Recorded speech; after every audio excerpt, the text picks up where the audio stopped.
Good morning, students. Let's move on to the next topic today, which is handling the text of Mahabharata. Handling the text means how we study the text. Mahabharata is a huge composition.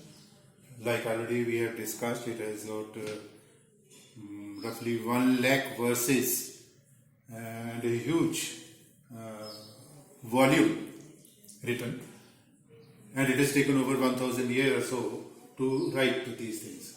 If you have to study Mahabharata, any text for that matter, either Mahabharata or any other text, whenever we study the text, we have certain elements which we consider before we start studying the text. Similarly, studying Mahabharata also, we have to keep in mind certain things which are listed here. We call it as elements.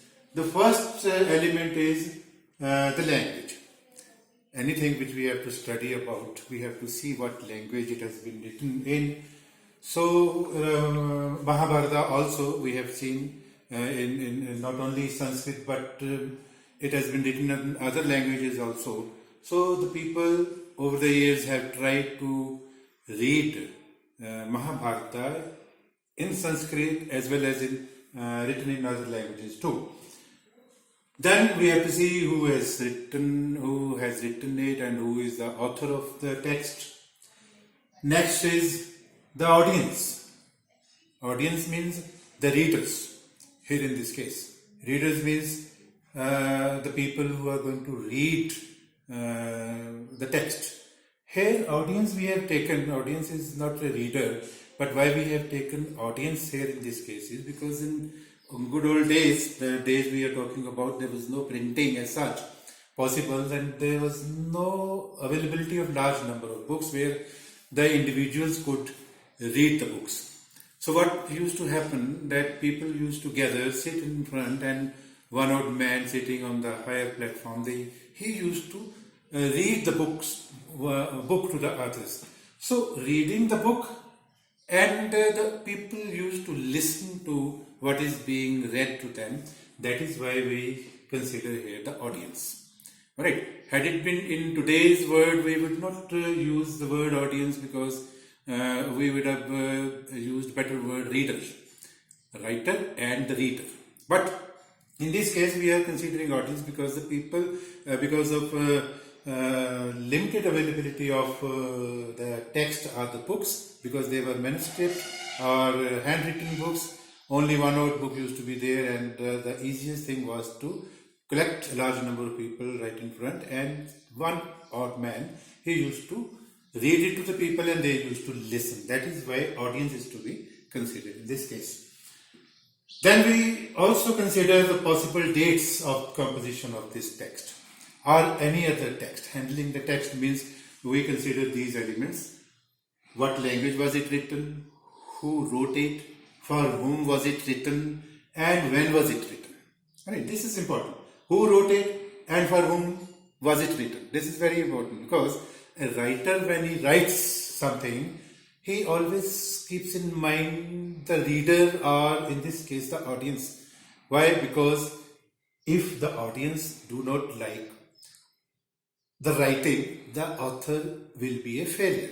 So he has to keep, the writer always keeps in mind what type of people are going to read it, are going to listen to the things, and then he writes according to their requirements. Otherwise, writing may fail, because if people are not able to understand, and what's the use? Right? The writer writes and he wants and keeps in mind always that a large number of people should either read it or should either listen to what is being written in this text. So author and audiences are very important. Now let us see about Mahabharata, about the text, which we call it as a dynamic text. Dynamic means what? Moving, keeps moving. Alright, it's an opposition of stationary. Dynamic means it keeps moving. So Mahabharata is considered to be a dynamic text. Why? Because it has been written over the years. Over more than 1,000 years, around 1,000 years, the people kept writing how and the things were added, and they kept on adding the things to the text itself. So it was a dynamic text, we can say. And it has been divided into two sections. One is narrative, where it contains mostly stories, and the other part is known as didactic, where prescription or upadesh has been given to the people. Like in Gita, Lord Krishna gives his upadesh to Arjuna when he tells that, look, everybody is dead, even if you don't go and kill, I'm going to kill. They are already dead. They are not your relatives. We are all bound with each other or with one another because of our karmas and this and that and that. It's a different chapter. If we get some time, we will discuss in detail later. But only on the whole, let us say the dynamic text. It's been divided into narrative and didactic two sections. It contains stories, it contains upadesh. Now, narrative stories means this contains a lot of stories, a lot of episodes, and it kept on moving. Why? Because mostly the bards, what is bards are the charioteers. These are the state poets. They used to accompany their king to the battlefield, and then whatever they observed in the praise of the deeds of their king, they used to write poems. So those poems have been added into this. The bards used to write poems in the praise of their kings winning in the battlefields. And the main composition and the compilation has been done by Maharishi Vyas. That credit goes to him. He is the one who compiled all these things. And the bards used to accompany the kings in the battles, and then the entire episode, whatever he observed, that he used to write in the form of poem as a part of history also. And then, of course, generally it was in praise of their king, because these people were paid. Alright, these people were paid, so this is but natural that they could always write in praise of the king. They never criticized, because otherwise they would never be paid. So this is one aspect of considering the text. When we say who has written, who has composed, the bards will never say anything against the king, because they are paid by them. So ultimately they have written whatever they have written, it's written in the praise and the achievements of the kings in the battlefield. So this is about, mainly in Sanskrit it has been written, and then it has been written in other languages as well.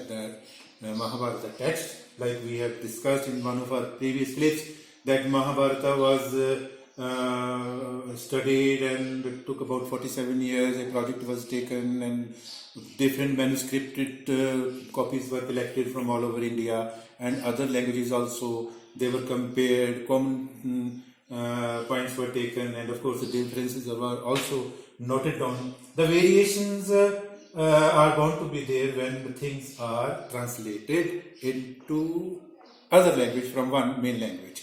So there were differences also, or say variations also.